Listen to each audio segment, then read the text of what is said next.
Hello Sagittarius, mid-month, June 2024, mid-June. Napakabilis ng panahon. Kuha tayo ng ilang mensahe para sa inyo. Ano pa nga ba ang parating, anong ganap, or anong mensaheng gabay ang kailangan nyong marinig para dito sa ilang natitirang araw o linggo ng buwan ng Hunyo. Sagittarius, anong ating maiwan para sa kanila? Message. Sagittarius, mid-June 2024. Mid-month of June, anong gabay po ang ating may iwan? Okay.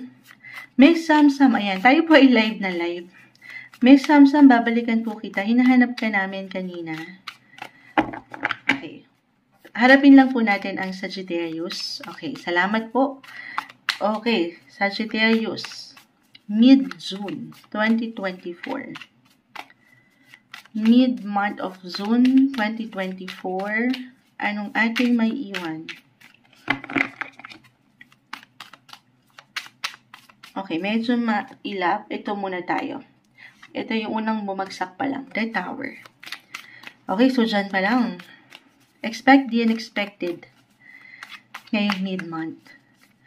Na kasi ano yun kumbaga, kung ano man pwedeng lahat naman, wala naman tayong control guys, diba? So kung anong pwedeng dumating sa buhay natin, wala sa mga baraha ang tunay na ganap guys. Mensaheng gabay lamang po, pero with the Tower kasi, yun yung wala tayong control. So expect the unexpected. Go with the flow, highs or lows, positive man yan or negative, sasabay ka. As a Sagittarius ay very flexible and adaptable sign ka naman. So, mapangahawakan to. Bakit mailap ang baraha? Mahiyain. Sagittarius, ano may iwan natin? Mid-month of June 2024. Sinong Sagittarius? Parang malakas ang enerhiya dito. Ayan, malon na din. Finally. 10 and 3 of Pentacles. King of Wands. So itong ganap na ito, unexpected na ganap, could be about ito napakalawak. Kala ko dalawa siya. Napakalawak. Unang-una bumagsak ang buhay trabaho. Karera. May ilang unexpected ganap dyan. Hindi naman po kailangan laliman yung bawat messages ni Moonchild. Kita mo siya. 3 of Pentacles. Meron kayong tatrabahuhin o tinatrabaho pagdating sa inyong buhay serbisyo. At this is something na hindi ka nag-iisa. Sa work, sa service, pagdating sa pang-araw-araw na buhay. Parang medyo maninimbang ka dito. Pamilya, trabaho. Ito pa rin. Work-wise pa rin ito. 3 of Pentacles. Dito sa ilang matatawag mong teammates, workmates, or ilang tauhan to, if self-employed, ganun. King of Wands, kayo yung parang dito, leader. Or aangat yung pagiging leadership. Meron kayo niyan, kumbaga. Kayo tong magiging higit na bigger person.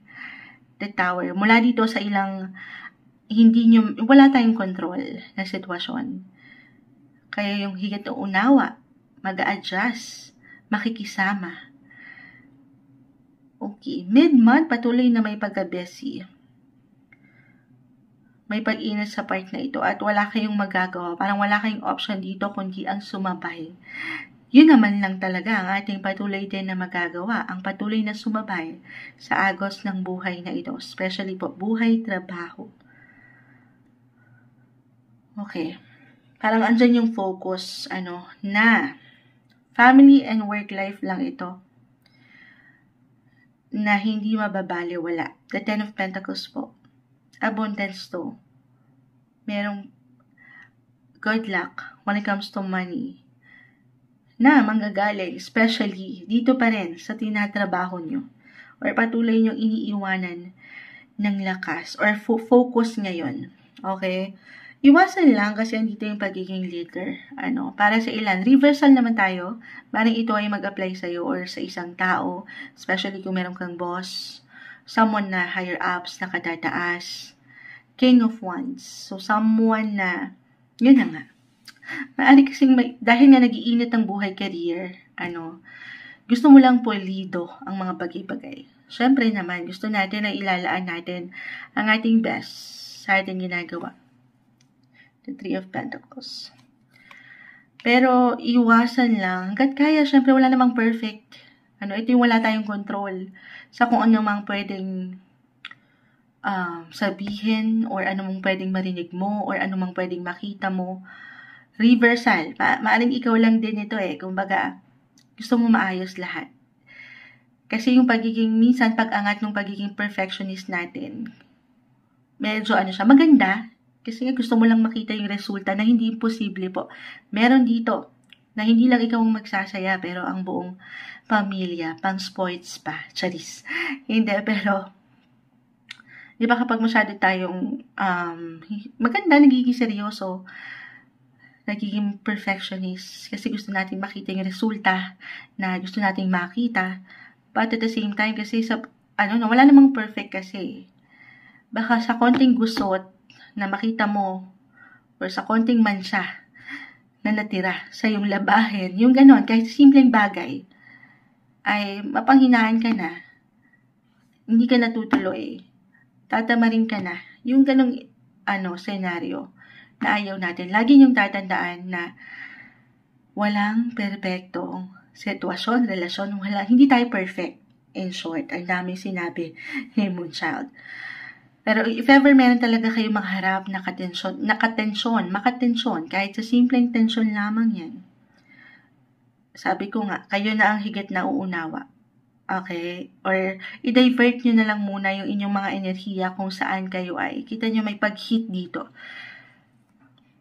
Kahit sa pagdating sa communication, kahit sa simpleng conversation lang ito, may mag-iinit ang ulo. Yes, nag-iinit ang karera kasi nga, busy, trabaho, nagiging, yun nga, baka lagpasan pa, sobrang seryoso. Reversal, so sa iyo ito or sa itang tao sa paligid, kalma. Avoid nyo itong pakiramdam na kailangan meron ka pang ma-prove.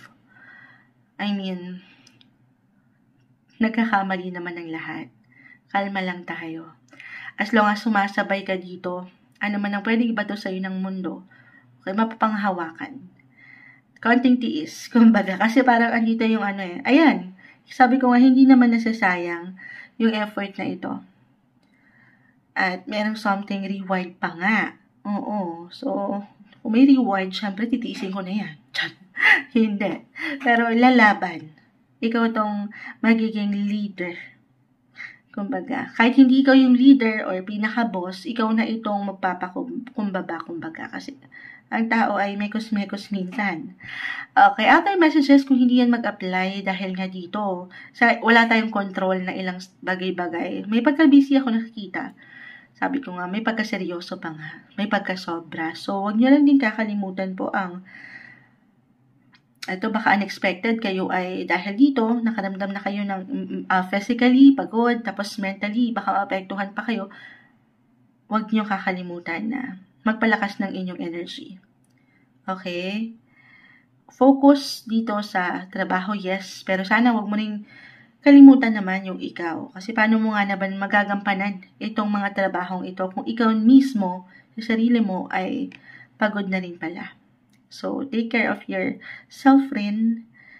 Okay? At ito, merong papasok po na maganda. Hindi na babaliwala yung pagod na yan. So, take it easy. Don't be too hard sa inyong mga sarili. Okay? Okay. So, parang gusto ko idagdag to. Last message, the Tower, kasi katabing-katabi ang Ten of Pentacles po. Yes, mayroong magandang possibility money-wise mula sa career. Pero especially kung kayo yung mga provider, breadwinners. Siyempre pa, may papasok na ang ganda. Pero at the same time, baka, ito napaka-normal. Meron tayong, baka dyan nag-iinat yung ilang gastusin din. Na, very normal nga. Meron pumapasok, pero meron ding lalabas. So, this is the best time then to review your finances kung paano ka mag-budget sa paraan ng hindi ka nasasobrahan or nakukulangan. Pero as long as merong pumapasok, di ba, you will be financially covered.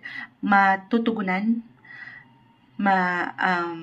kumbaga, mabibigyan, okay? Mula dito sa biyaya na dulot rin dito ng iyong pagtsatsaga.